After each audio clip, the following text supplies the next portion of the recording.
There is a chapter in the book of Revelation that almost every believer in America has read at least once, felt a chill run down their spine, and then quietly closed the Bible without ever getting an answer. It is the 17th chapter. And in the middle of it stands a figure so strange, so vivid, so drenched in gold and blood that once you have seen her, you cannot forget her. A woman, not a beast this time, not a dragon, not a lamb. A woman, seated on a scarlet creature dressed in purple and crimson, glittering with jewels, holding a golden cup, and drunk on something no wine could ever produce. And across her forehead, written like a brand, a single word that has haunted the church for 2,000 years. Mystery, mystery, Babylon the Great, the mother of prostitutes and of the abominations of the earth. And every generation of Christians has stared at that forehead and asked the same trembling question. Who is she? Where is she? What city? What power? What empire did the apostle actually see when the Spirit carried him into that wilderness and showed him a woman ruling the kings of the earth?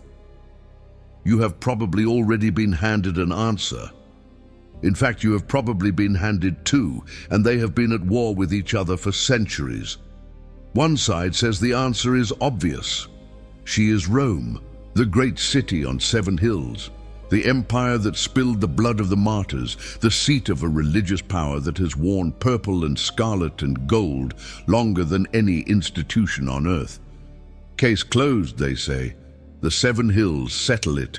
The other side says no, the answer is just as obvious. She is Babylon herself, the literal city on the Euphrates, and one day she will be rebuilt in the sands of what we now call Iraq, and the prophecy will be fulfilled in brick and mortar, exactly where the first Babylon stood. 2 answers, both confident, both spoken from pulpits with total certainty. But here is what should stop you before you pick a side. The Apostle John, standing in that vision watching that woman, does something almost no one notices. He does not tell you plainly who she is. He tells you it is a mystery. He writes the word onto her very forehead. And when an inspired writer, carried along by the Spirit of God, deliberately stamps the word mystery across the answer, we should be very slow to march up and declare the case closed. Because the 2 loudest answers in the room may both be treating a sacred riddle with a speed the text never invited. Understand what this means. It is entirely possible that the woman is not so easily pinned to a single dot on a map. It is entirely possible that the men who say obviously Rome and the men who say obviously the rebuilt Babylon have both grabbed one clue, held it up in triumph, and ignored the other clues sitting right beside it in the same chapter. Scripture does not reward the fastest guess. It rewards the reader who is willing to stand in the wilderness a little longer, look at the whole woman, and let every detail speak before rushing to a verdict. And that is what we are going to do. We are not going to crown a city today and pretend we have solved what God Himself called a mystery. That would be dishonest, and dishonesty has no place in the handling of holy things. Instead, we are going to do something far more demanding and far more rewarding. We are going to read the markers the vision actually gives us, every single one of them.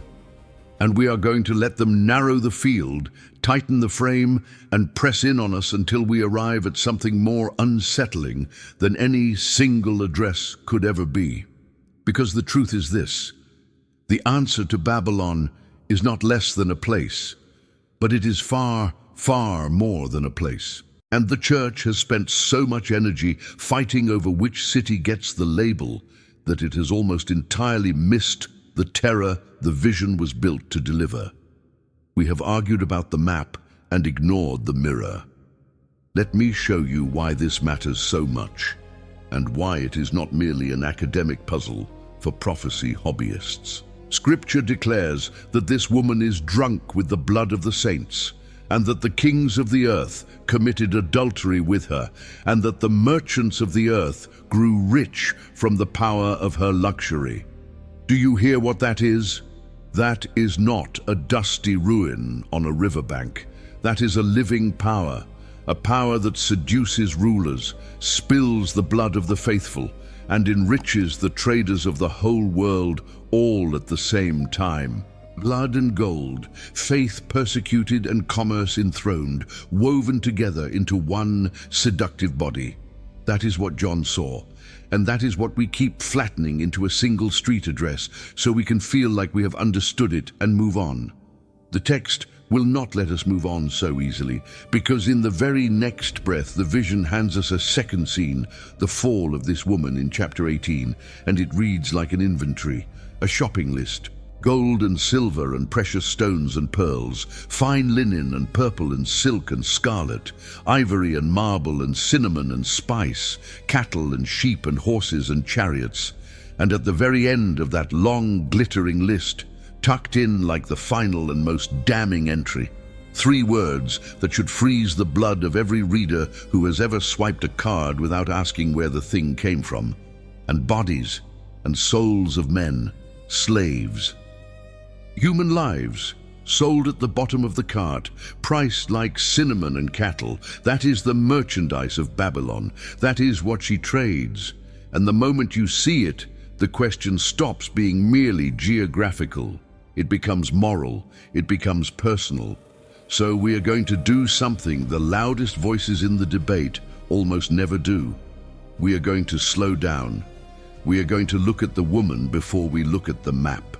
We are going to read John's 3 great clues, the 7 mountains, the many waters, the golden cup, and let the angel himself interpret them, because in this chapter the angel does not leave us to guess. He explains. And only then, with the markers in hand, will we lay 4 real cities on the table, cities that serious readers today genuinely point to, and ask honestly what each one satisfies and what each one betrays. New York and its Wall Street, the Vatican, Mecca, the gleaming towers of Dubai and Riyadh, 4 mirrors, each catching part of her reflection, none of them holding the whole.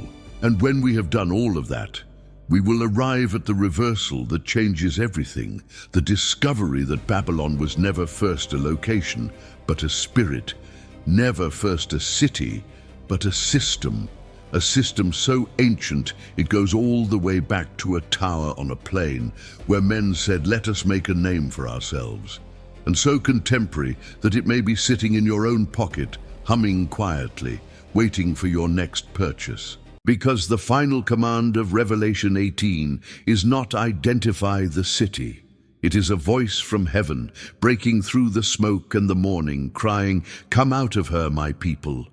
And you cannot come out of something until you first discover how much of it already lives inside of you. The first thing the Spirit shows John is not a skyline. It is not a river. It is not a set of coordinates you could pin on a globe. It is a woman in a wilderness.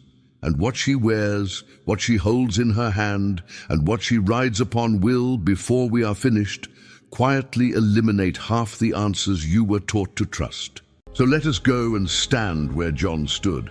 One of the 7 angels who held the bowls of wrath comes to him and says, "Come, I will show you the judgment of the great prostitute who sits on many waters."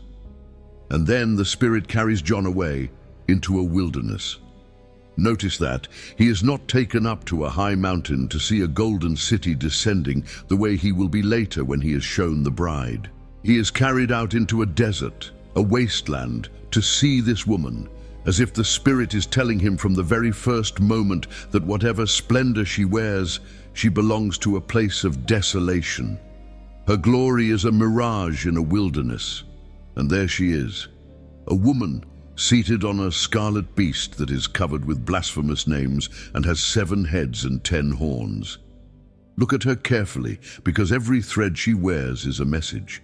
She is dressed in purple and scarlet. She is glittering with gold and precious stones and pearls, and in her hand she holds a golden cup, a beautiful cup, a costly cup, a cup that any king would be honored to drink from. But the vision does not let you admire it for long, because Scripture tells you what is inside it. The cup is full of abominations and the filth of her adulteries. The most beautiful vessel in the vision holds the most disgusting contents in the vision. That is Babylon in a single image. Gold on the outside, corruption within, a cup you would reach for and a poison you would never suspect until it was already in your blood. And she is drunk, not on wine. John says he saw that the woman was drunk with the blood of the saints, the blood of those who bore testimony to Jesus. Let that land on you. This is not a neutral marketplace. This is not a harmless center of trade and fashion and finance. This is a power that has grown drunk, intoxicated, staggering, giddy on the blood of God's people. She persecutes the faithful and she profits from luxury in the very same body. She kills the martyrs with one hand and counts her gold with the other. And John, watching her, says he was greatly astonished. The word there is strong. He marveled. He was thunderstruck. The apostle who had already seen dragons and beasts and burning mountains falling into the sea looks at this woman and is more amazed by her than by anything else he has witnessed. Why?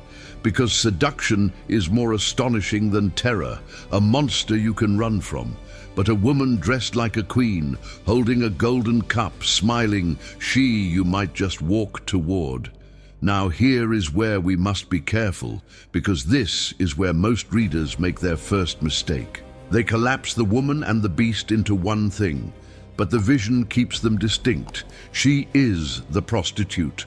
The beast is what carries her. She rides, it bears her weight, and the angel will later say something chilling, that the beast and its horns will one day turn on the woman, hate her, strip her, and burn her with fire. So the woman and the beast are not identical. She is the seductive system, the commerce, the religion, the luxury, the intoxicating culture that drapes itself over the world. The beast is the raw political and imperial power that carries that system on its back. And that distinction matters enormously, because it means Babylon is not merely a government.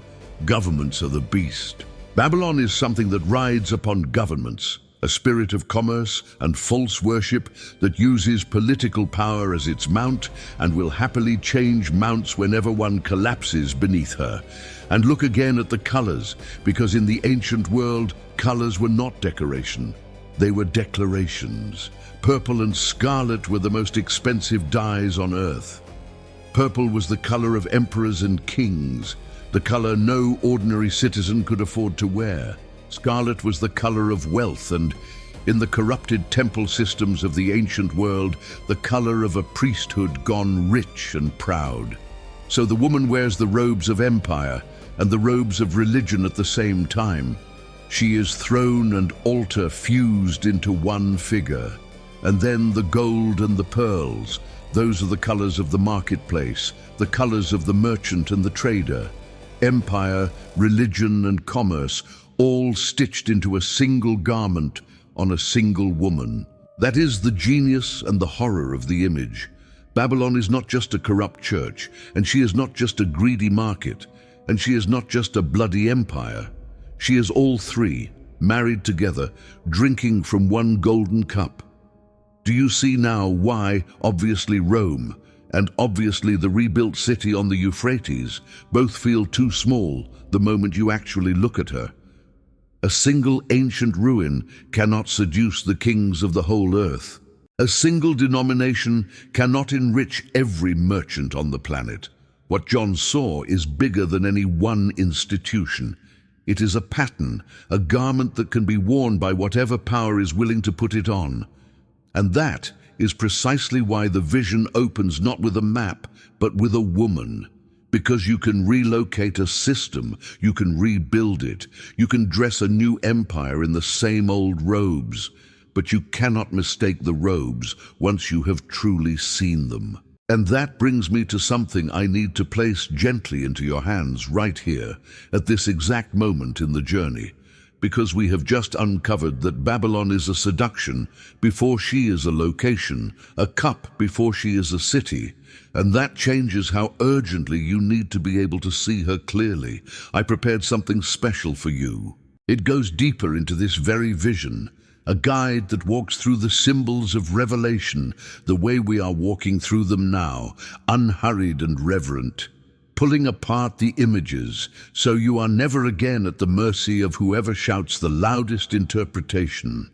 It brings the clarity that most believers spend years searching for and never find, because they were handed slogans instead of scripture.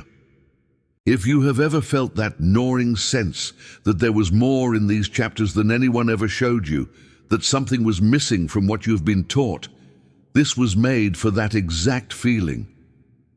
Scan the QR code on your screen or click the first link pinned in the comments. It's my gift to you. Now, with the woman clearly in view, the cup, the colors, the blood, the beast beneath her, we are finally ready to ask the question the whole world wants answered. Where does she sit? And here is the discipline we must hold on to. We will not guess. We will not lunge for a city, because John does not leave us guessing. In the same chapter, the angel steps forward and does something he almost never does anywhere else in Revelation. He interprets his own vision. He gives John 3 precise coordinates, 3 markers pressed into the text like fingerprints, telling us where this woman is enthroned.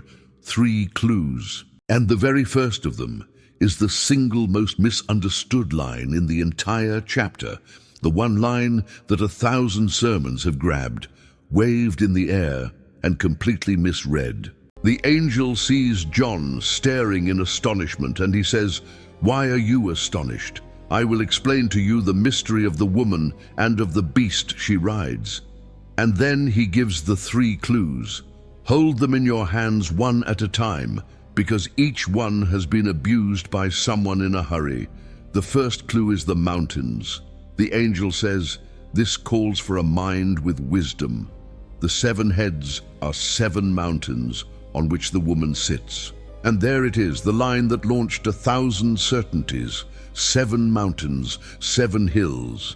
And for centuries, readers have said, well, everyone knows the city built on 7 hills, Rome. The ancient poets called it that. The old coins celebrated it. The case is closed. And I understand the appeal, I truly do, because Rome does sit on 7 hills, and Rome did wear purple and scarlet, and Rome did drink the blood of the martyrs by the thousands. If you stop reading at that line, Rome is the obvious and only answer. But watch what the angel does in the very next breath, because this is the part the confident voices skip. He says, they are also 7 kings. 5 have fallen, 1 is, the other has not yet come.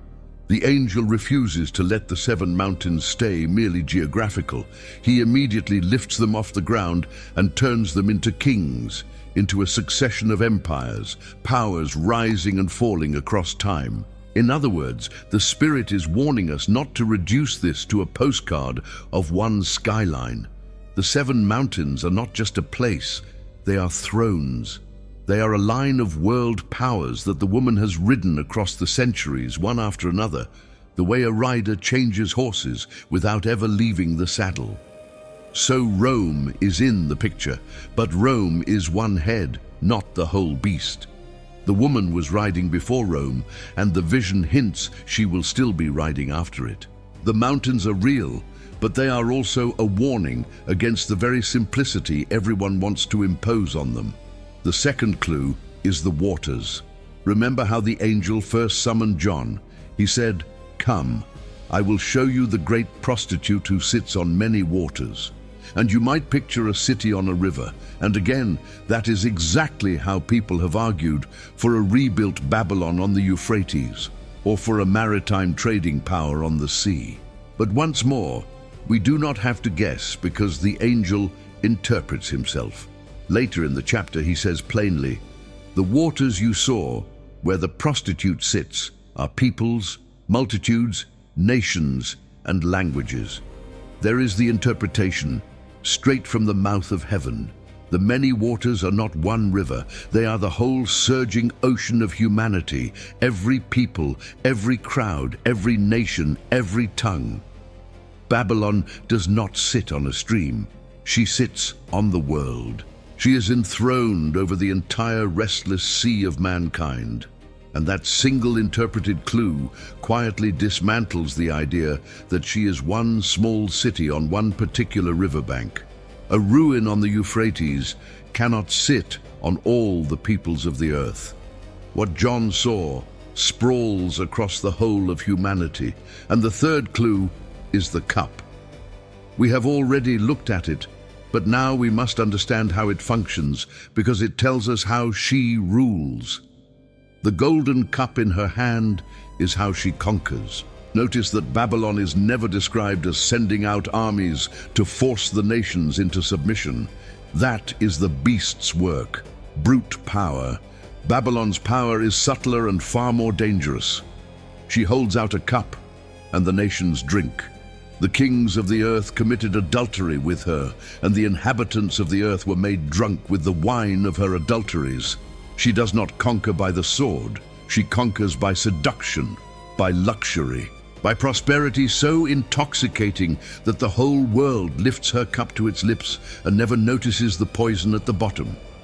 This is how you know Babylon is at work, not when a nation is invaded, but when a nation is intoxicated.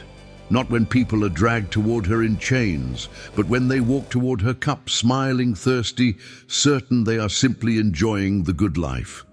So put the three clues together. 7 mountains that are also 7 kings, a succession of empires across time, many waters that are peoples and nations and tongues, a reach across the whole world, and a golden cup, a rule not by force, but by seductive luxury.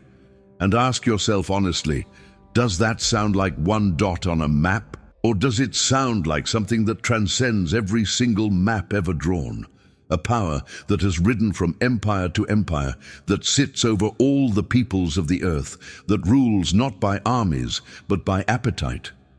Every one of the 3 clues, read as the angel himself explains them, points to something larger than any city while remaining, somehow, unmistakably real.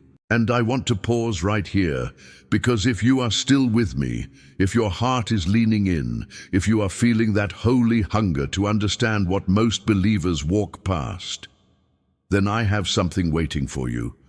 I put it together for people exactly like you, people who refuse to be satisfied with the thin, slogan-sized answers that Sunday so often offers, people who want to hold the whole vision up to the light and actually see it. It carries you further into these prophetic mysteries with the same reverence and the same care we are giving them now, so that when the world argues and panics over Babylon and the beast, you can stand still, unshaken, rooted in the text itself. If that is you, and I believe it is, or you would have clicked away long ago, scan the QR code on your screen or click the first link pinned in the comments.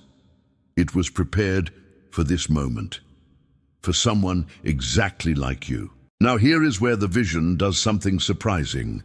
For an entire chapter, it has pulled us upward into symbol and mystery, into 7 kings and all the nations of the earth. Everything has been climbing toward the abstract. But then chapter 18 arrives and does the exact opposite. It comes crashing down to the ground, down into the streets and the harbors and the market stalls, and it hands us something shockingly concrete. An inventory, a list, item by item, cargo by cargo, exactly what this city buys and sells to the whole world. And when you reach the end of that list, when you read the very last thing Babylon trades in, you will understand at last why heaven does not merely judge her. Heaven grieves that anyone ever climbed aboard her ships in the first place. Chapter 18 opens with another angel coming down from heaven, and the earth is lit up with his splendor, and he cries out with a mighty voice, "Fallen, fallen is Babylon the Great." And then heaven does something remarkable.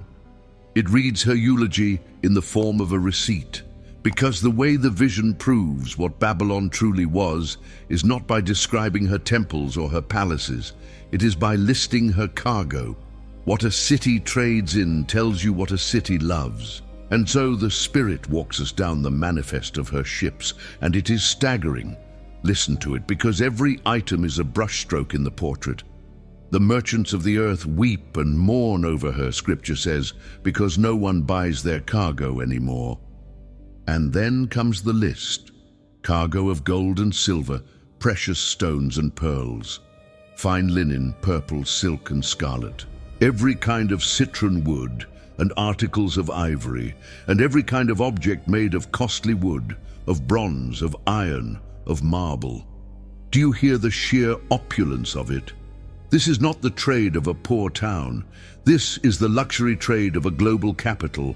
The finest metals, the rarest fabrics, the most expensive materials on the face of the earth, flowing in from every corner of the world into one insatiable center. And the list keeps going. Cinnamon and spice, incense, myrrh and frankincense, wine and olive oil, fine flour and wheat, cattle and sheep, horses and chariots, from the jewels of the wealthy all the way down to the wheat on the poor man's table, from the perfume of the temple to the animals of the farm, everything the world produces funnels through her markets. She is the great middleman of the earth. Every merchant grows rich by her. Every trader depends on her.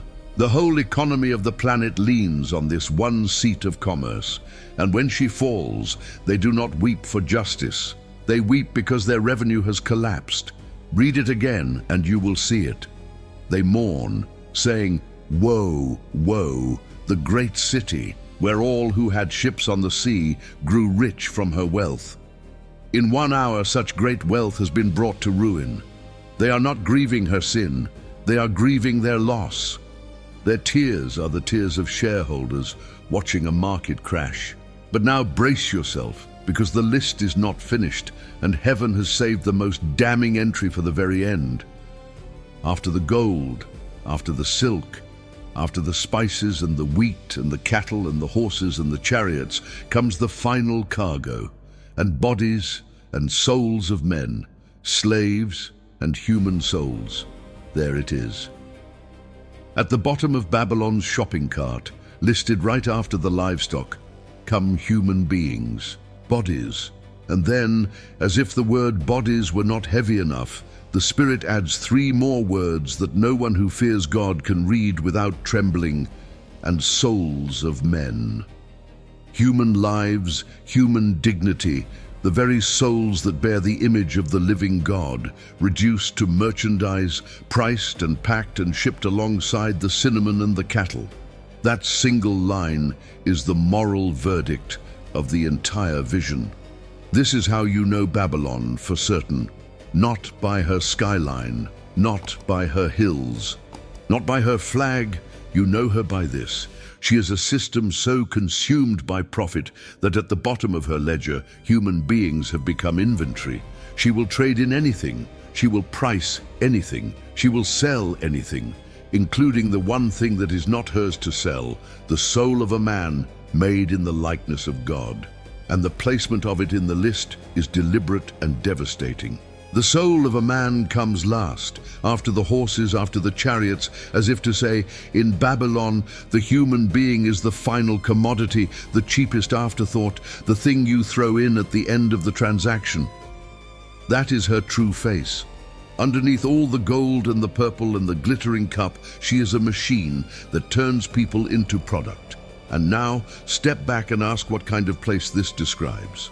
Because this is where the merely symbolic reading and the merely local reading both break down, and something sharper comes into focus. This is not a ruin in a desert. Ruins do not run the luxury trade of the earth. This is not a small religious enclave. Enclaves do not enrich every merchant on the planet. What chapter 18 describes is a beating heart of global commerce.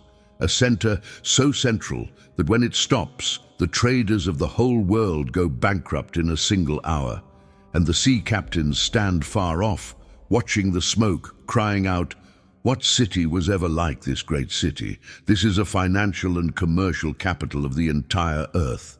It moves the gold, it sets the prices, it fills the ships.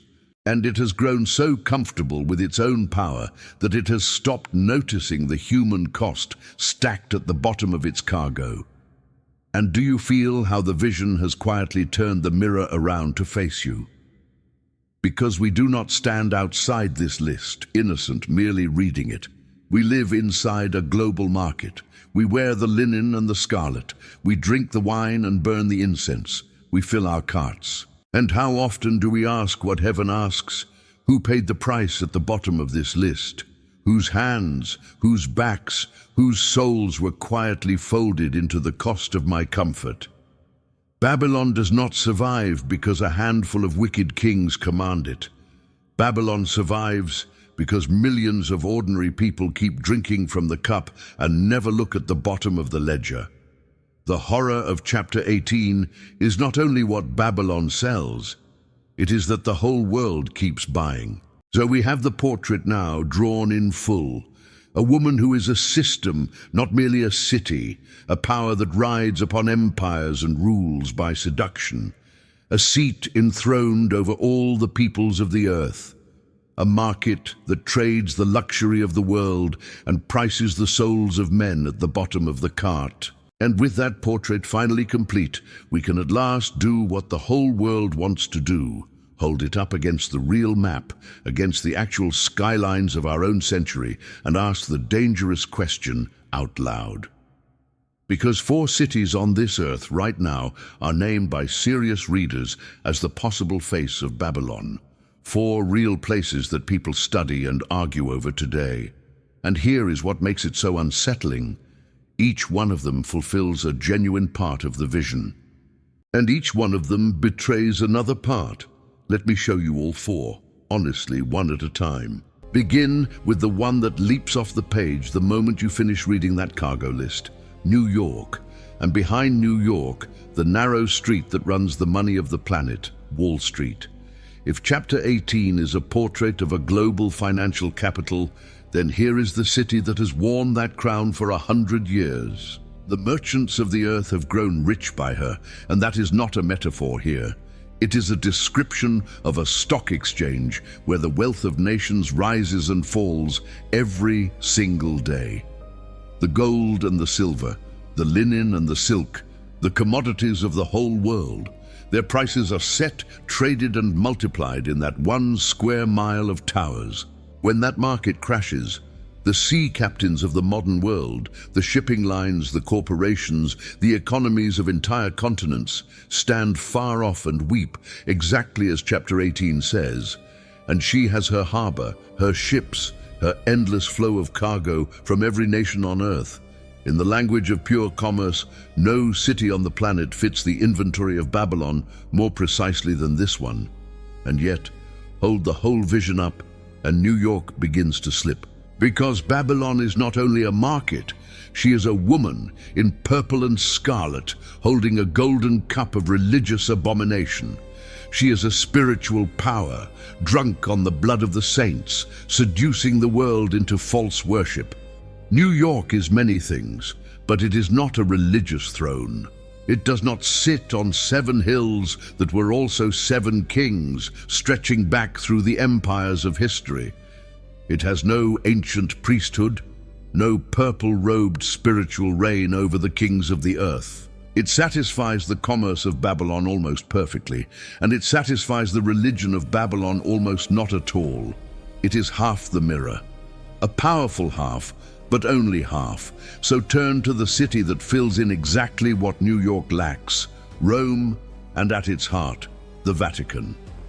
Here, the religious markers snap into place with a precision that has convinced serious readers for 5 centuries. Purple and scarlet, the very colors of her highest clergy. Golden pearls and precious stones, draped over an institution of almost unimaginable accumulated wealth. 7 hills, the literal, famous, undeniable 7 hills of Rome, the one clue that seems to close the case.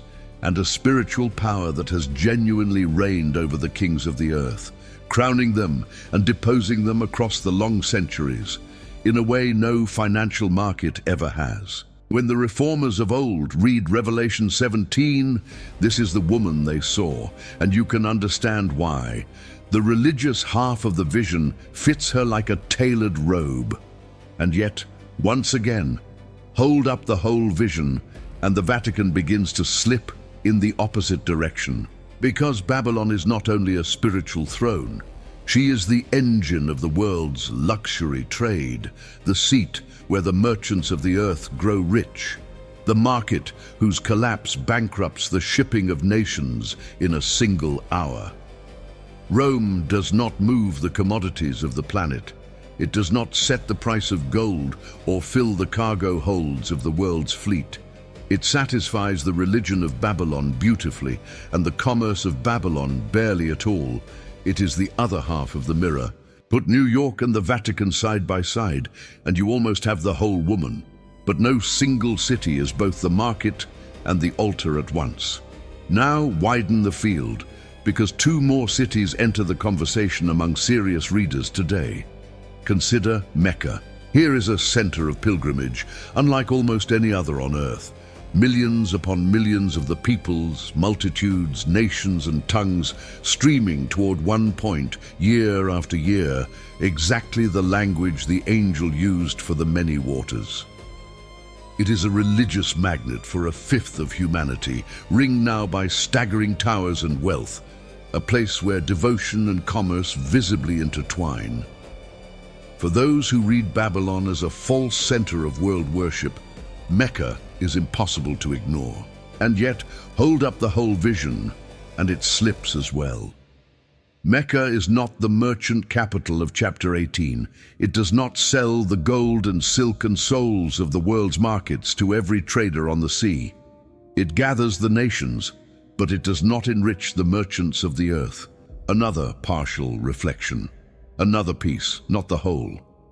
And then, the newest candidate of all, Dubai, and beside it, Riyadh, the gleaming towers rising straight out of the Arabian desert.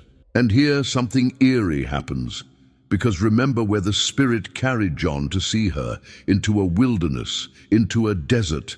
And here, in our own century, cities of impossible gold and glass and silk have erupted out of the sand, dripping with luxury, drawing the wealth and the merchants of the whole world into a wasteland. The opulence of chapter 18, the gold, the fine linen, the pearls, the sheer intoxicating extravagance is on open display there in a way that almost mocks restraint. And, most soberingly, the real and documented shadow of modern human trafficking, the bodies and souls of men that still move through the labor markets of that region, echoes the darkest line of the whole list. For a reader watching the desert, it is a chilling fit, and yet it slips too. These cities are young, far too young to be the 7 kings stretching back through the fallen empires of history. They hold no ancient golden cup of religious dominion over the kings of the earth. Another mirror, another partial haunting reflection. So lay all 4 on the table at once and look at what you actually have. New York holds the market, but not the altar. The Vatican holds the altar, but not the market. Mecca gathers the nations, but does not sell to them. Dubai gleams in the desert with luxury and the shadow of trafficked souls, but has no ancient throne. 4 cities, 4 mirrors. Each one catches a genuine, undeniable fragment of the woman, and each one lets another fragment fall to the floor. Not one of them wears the whole garment. Not one of them is both the 7 ancient kings and the golden cup and the many waters and the global market and the blood of the saints all at once in one place. And that, if you have the courage to sit with it, is not a failure of our investigation. It is the answer beginning to reveal itself. Because if no single city on earth can wear the whole robe, and yet every one of these cities is clearly trying it on, then perhaps John was never handing us an address to circle on a map. Perhaps he was handing us a mirror to hold up to the whole world, and if we are honest, to hold up to ourselves. The question is quietly changing beneath our feet. It is no longer, where is she? It is becoming something far more searching, far more personal, and far more difficult to answer. Not where does Babylon stand, but how much of Babylon already lives in me. Here at last is the reversal the whole vision has been driving toward. Babylon is a system before she is ever a city. She is a spirit before she is ever a street. And to understand her, you have to go back much further than Revelation, all the way back to the beginning, to a plain in the land of Shinar, where men gathered after the flood and said to one another, "Come, let us build ourselves a city with a tower that reaches to the heavens, so that we may make a name for ourselves." There it is, the seed of Babylon, planted in the very first city that ever defied God. Not let us glorify the Lord, but let us make a name for ourselves. A name apart from God. A greatness built by human hands, reaching toward heaven on humanity's own terms. That is Babylon in her purest form, and every empire since has simply put on the same robe. Babylon became every proud, self-exalting, God-defying center of commerce and false worship that has ever risen and fallen on this earth. That is why no single city could wear the whole garment, because Babylon is the garment. She is a spirit that clothes whatever city is willing to host her. She lives wherever commerce becomes a god. She lives wherever luxury is purchased with human souls. She lives wherever worship is bent away from the Creator and offered instead to the created thing, to wealth, to power, to the name we are so desperate to make for ourselves. She rode Babel. She rode ancient Babylon. She rode Rome.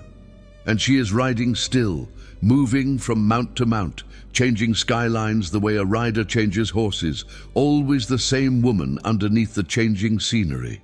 Which means the question the world keeps asking, which city is she, was always the wrong question, or at least the small one. Because Babylon is not merely somewhere out there on a map. Babylon is a system you can participate in from your own living room, with your own hands, with your own heart, without ever buying a plane ticket. And that is exactly why the command of chapter 18 is not what everyone expects. You would think, after all that symbolism and all that mystery, that heaven's final word would be an announcement. Here she is. Here is the city. Circle it on your map. But that is not what heaven says. Instead, a voice comes down from heaven and cries out something urgent, something personal, something that lands not on the geographers, but on the people of God themselves. Come out of her, my people, so that you will not share in her sins, so that you will not receive any of her plagues. Come out of her. That is the command, not find her, not identify her. Come out. And think about what that command assumes.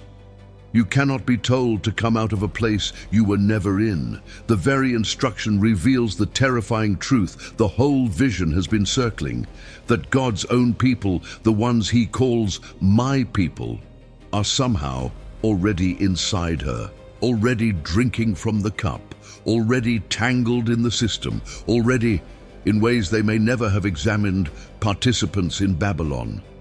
Heaven does not say, "Come out of her," to the pagans. It says it to the saints. Because the great danger was never that a believer would accidentally move to the wrong city. The danger is that a believer would live their whole life inside Babylon's system, its greed, its luxury, its casual trade in human dignity, its endless hunger to make a name for itself, and never once realize they had moved in. So hear this clearly, because it is the whole point. You do not come out of Babylon by changing your address. You come out of her by changing your master. She rules by the golden cup, remember, not by force, but by seduction, by the intoxication of luxury and comfort and self-glory. And you leave her the same way you entered her, through the heart. You come out of Babylon when you refuse the cup, when you stop letting your security rest in your bank account and start letting it rest in God. When you refuse to buy your comfort with the unexamined suffering of others and actually ask the question heaven asks, who paid the price at the bottom of this list? When you stop building your own name and start hallowing his. That is what coming out looks like. It is not a relocation. It is a repentance. And I would be failing you if I let you walk away from this without holding out one more thing. Before you go, I have something for you. A gift I prepared specifically for those who hunger for deeper truth, for the ones who refuse to live half asleep inside a system they never chose to examine. For those who feel that quiet conviction rising even now, that some part of Babylon has been living in them, in their spending, in their appetites, in their idea of the good life, and who want to walk it back toward the Lord. For those who are tired of prophecy handled as fear and want it handled as reverence, as worship, as a summons to holiness. For those who want to be counted when everything shakes among the people who came out. If any of that sounds like you, scan the QR code on your screen or click the first link pinned in the comments. It's waiting for you, and it was made for exactly where you are right now. Because here is how the whole vision ends, and it is the most beautiful contrast in all of Scripture. There are two women in the book of Revelation, and they stand against each other from beginning to end. There is Babylon, the prostitute, drunk on blood and luxury, seated over the peoples of the earth, falling in a single hour while the merchants weep over their lost profit. And there is the other woman, the one John is shown right after this, when a different angel carries him not into a wilderness this time, but up to a great and high mountain, and shows him the holy city, the new Jerusalem, coming down out of heaven from God, prepared as a bride beautifully dressed for her husband. Two women, two cities, two loves. One is a prostitute who sells the souls of men. The other is a bride who was bought with the blood of the Lamb. One makes a name for herself and falls. The other bears the name of her God forever. And every one of us, every single day, is drinking from one cup or the other. That is the choice Revelation lays before you. Not primarily which city on the map is Babylon. That argument will go on until the Lord himself returns to settle it. The real question, the one that has your name on it, is which woman has your heart?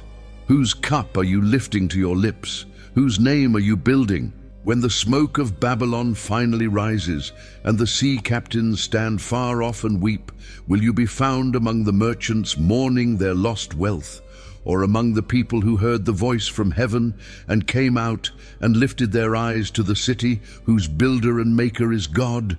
The door is still open. The voice is still calling, "Come out of her, my people." Not tomorrow, not when the towers fall, but now, while the cup is still in your hand and there is still time to set it down and come home.